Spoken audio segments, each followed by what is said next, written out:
a bungalow, but unlike James Dean's little one up there, hers was 2 stories and had 21 rooms.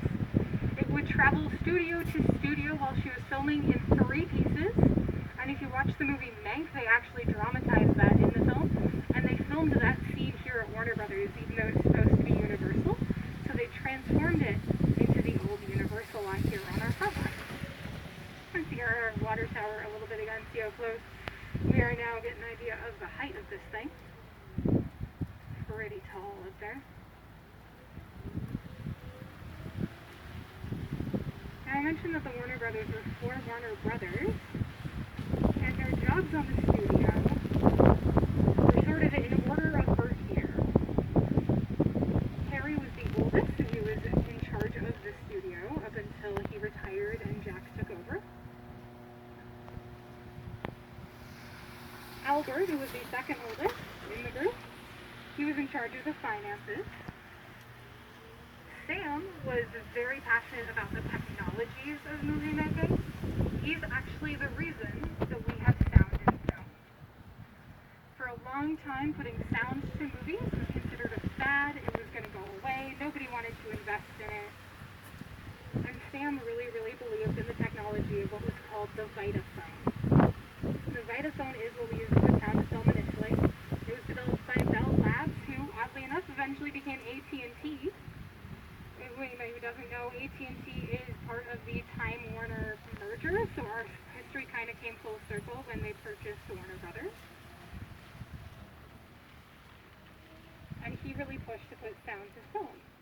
Our first movie with sound that was successful was a film called Don Juan, and it had over 100 kissing noises in it.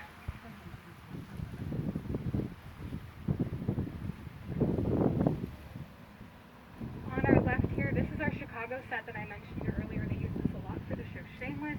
That's the laundromat there on our left that we're turning by now. And this is Patsy's Pies on our right, one of our practicals.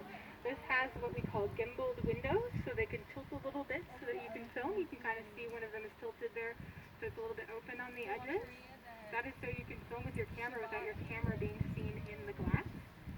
And then for my ER fans on our left here, that big red door, that was the ambulance bay for ER.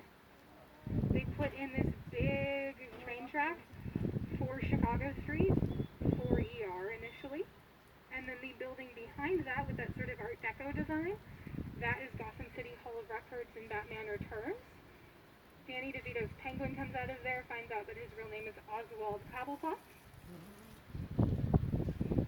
Fun fact about Danny DeVito and that character, he is actually going to write a comic for DC Comics for the character of Penguin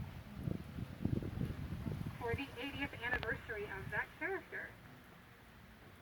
As you can see, they've really wrapped up this set on our right so that it doesn't get damaged in the rain. That's for a new show called Abbott Elementary. Please, no photos, even though it is all covered.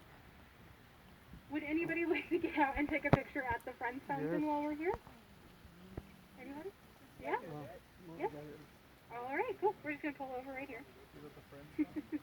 I know it's very wet, so I understand if we don't want to, and I would not recommend sitting on